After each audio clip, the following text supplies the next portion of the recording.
Ó, a preparação do set para a filmagem do vídeo de final de ano, chamando o elenco principal. Vamos, criançada! Vem, criançada, vem! Vamos participar do vídeo, vem! O Juninho. Vai, Juninho, vai! Eba! Ó!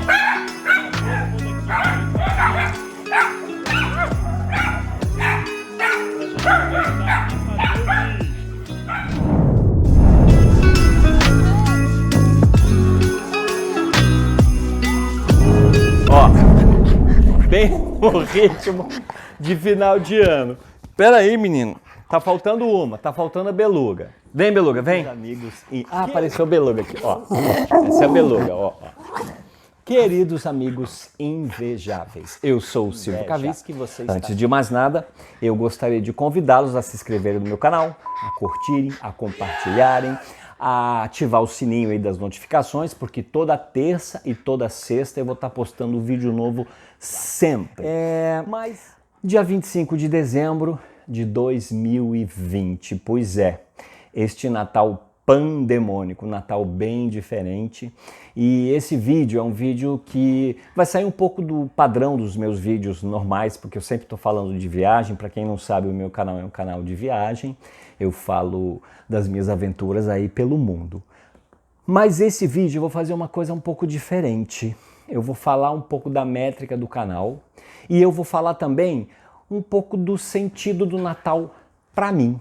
Eu vou sempre, todo dia 25 de dezembro, eu vou passar aí a métrica do canal para vocês saberem. O meu canal estreou dia 31 de julho deste ano. A princípio, eu fiquei um pouco receoso de falar uma coisa tão, viagem hoje é uma coisa tão fútil, é uma coisa tão ostentativa. E eu fiquei um pouco de receio de criar um canal justamente no momento em que a gente está passando por um momento muito difícil, né?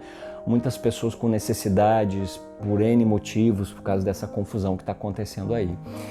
Aí eu fiquei um pouco reticente, falei, puxa, mas eu vou criar um canal justamente nesse período, um canal de viagem. Mas ao mesmo tempo, conversando com alguns amigos meus, eles me falaram assim, Silvio, é o seguinte, você tem tanto material, todas as viagens que eu estou mostrando para vocês aí foram viagens antigas, viagens que eu já fiz. E que é interessante para as pessoas viajarem junto com você, sair um pouco da realidade deste mundo tão difícil que a gente está vivendo hoje. E aí eu pensei, é verdade, né? Deixa eu transmitir, deixa eu compartilhar com vocês essas minhas aventuras e talvez eu torne a vida de vocês viajem comigo. Então esse foi mais ou menos o intuito de quando eu acabei criando este canal. Mas, pegando um pouco no sentido do Natal, eu vou mexer numa coisa que é muito difícil para mim. Ai, olha, eu já repeti umas 10 vezes isso e toda vez eu não consigo. É porque Natal é família, Natal é amizade, Natal são os amigos. E eu já não tenho nem pai, nem mãe e nem irmão. Ou seja, eu já não tenho mais nenhum parente relativo direto de sangue comigo. Claro que eu tenho minhas sobrinhas, eu tenho meus primos, mas aquele parente direto de sangue eu não tenho mais. Isso dá um peso, né, para você ter uma força aí para você levar a sua vida, né? Complicado. Mas a minha mãe eu perdi quando eu tinha 37 anos, o meu pai quando eu tinha 43 anos e eu perdi a minha irmã quando eu tinha 23. E depois de 30 anos, faz exatamente 30 anos que ela faleceu, e eu ainda não consigo digerir isso e consigo falar naturalmente para vocês verem o quanto é difícil e como é complicado a gente administrar essas coisas, né? E aí, o Natal para mim passou a ter dois significados, o antes e o depois da morte da minha irmã. Eu tive que segurar uma barra muito grande, eu tive que segurar uma barra dos meus pais, da minha mãe, porque todos nós ficamos devastados, né? A pior coisa que pode acontecer para uma mãe e para um pai é a perda de um filho, seja na morte ou então um filho que sumiu, ainda para mim é pior ainda.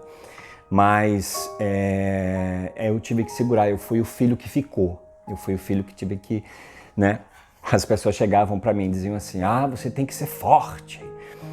Aí eu pensava, por que eu tenho que ser forte? Eu não preciso ser forte.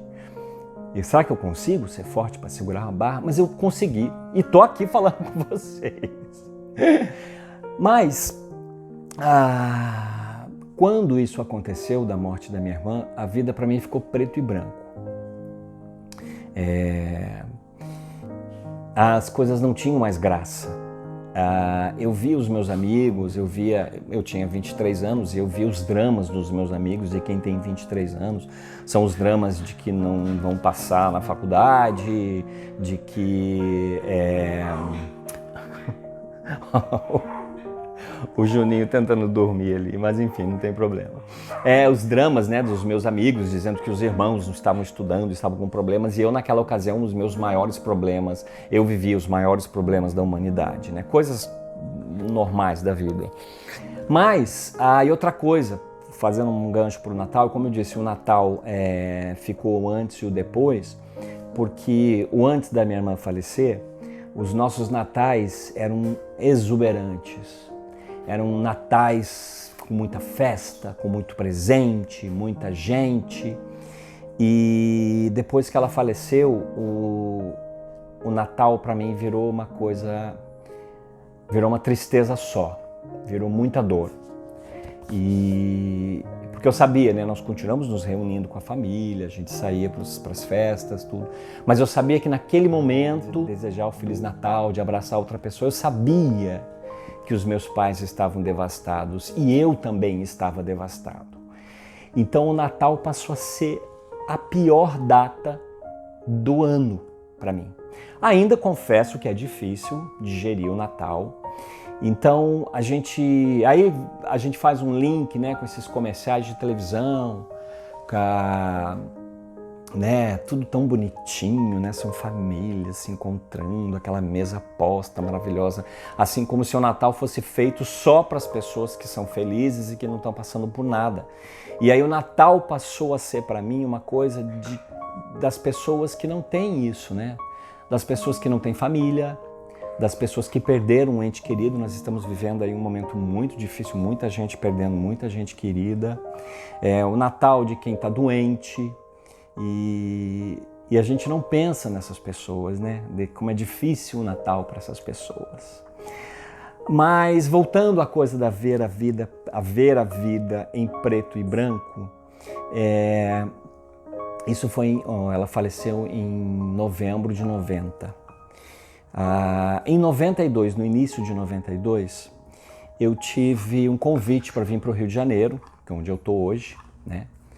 Vim para o Rio de Janeiro para fazer uma novela. Foi um convite maravilhoso, no início de 1992. Fazia exatamente 1 ano e alguns meses, 1 ano e 2 meses que a minha irmã tinha falecido. E eu fiquei muito desesperado porque eu tinha certeza que os meus pais iam negar a minha vinda para o Rio de Janeiro, porque imagina, né? Tinham perdido uma filha, daí outro filho viria embora. E eu falei para eles da proposta. Qual foi a minha surpresa? O meu pai foi um pouco mais reticente, mas a minha mãe, ela me disse, não, você vai. Você vai para o Rio de Janeiro, que é o que você quer fazer, você vai para o Rio de Janeiro.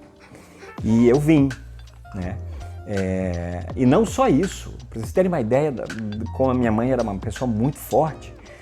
Durante o processo, eu vim para o Rio de Janeiro para fazer a novela e tudo mais, e durante o processo, né, 24 anos, numa cidade diferente, não conhecia ninguém, morando sozinho, tendo que cuidar das coisas, né, eu morei sempre com família, minha família toda é do mesmo bairro de Curitiba, para você ter uma ideia. Eu liguei para minha mãe no meio do processo, falei, mãe, não estou aguentando a barra, eu vou voltar embora. Ela disse, não, você vai ficar aí e vai terminar esse trabalho. Então, assim, para você ver o nível de força que a minha mãe tinha. Então, assim, a minha mãe era força e o meu pai era segurança. E pense, quando você perde, né? Você perde a sua força e você perde a sua segurança. Então, fica muito complicado de administrar. Isso em 92. Então, a vida para mim tinha ficado preto e branco. E em 1995, aí eu continuo cuidando dos negócios da empresa e eu continuei naquela época voltando para Curitiba quase que mensalmente para cuidar dos negócios da minha família. E numa das minhas idas em 1995 eu sofri um acidente de carro gravíssimo. Eu estava com mais 2 amigos, um deles inclusive ficou muito machucado, foi para UTI, ficou em coma, eu também fui hospitalizado, quebrei costela, quebrei o nariz, levei 50 e poucos pontos na cabeça, foi um acidente muito grave. E agora, paradoxalmente falando, esse acidente me trouxe, é muito doido isso, eu passei o acidente porque eu quase morri. E os meus pais quase perderam outro filho. E o acidente me fez eu ver a vida colorida de novo. Olha que coisa paradoxal. Eu ter quase morrido, retomei a minha vida, a vida voltou a ser colorida. Por quê? Porque eu estava vivo, eu estou vivo. Mas quem tinha morrido era minha irmã. Ela tinha cumprido a função dela. E se é que existe um outro plano, ela não gostaria de saber que eu estava vivendo a minha vida preto e branco por causa dela. Então a minha vida voltou a ser colorida depois do acidente. E meus pais também. Então assim, a minha vinda para o Rio de Janeiro e o meu acidente, né, fizeram a minha vida se ressignificar e a vida para os meus pais se ressignificar para eles também. Então foi uma coisa fantástica, olha que paradoxal.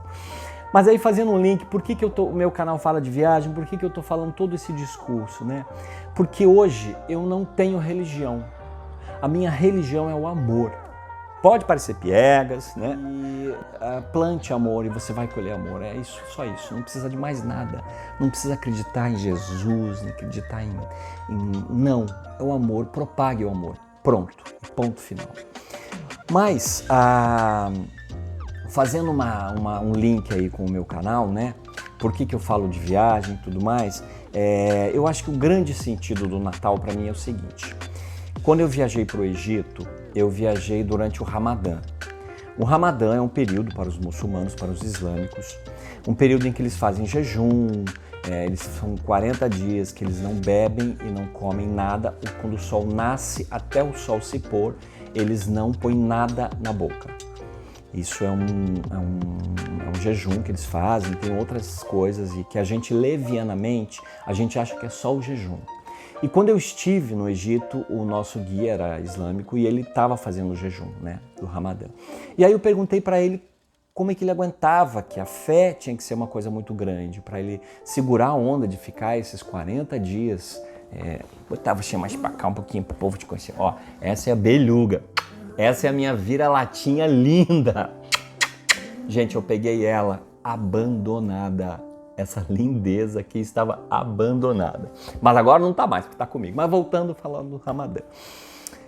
O Ramadã para os islâmicos é muito mais que um jejum. E ele nos explicou que o Ramadã para eles é um período onde os islâmicos repensam a vida. Eles repensam a trajetória que eles fizeram durante o ano. É um momento em que eles perdoam as pessoas, eles fazem as pazes, eles perdoam dívidas, eles voltam a ter um contato com o vizinho, eles abrem mais o coração.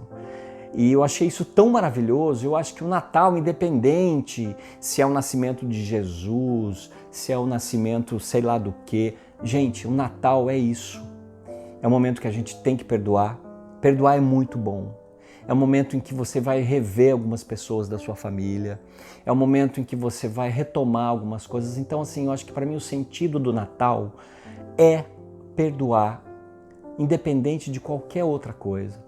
E aí, viajando, olha que coisa mais maluca. Foi uma viagem que eu fiz para o Egito. Para, Juninho, vocês são fogo, hein?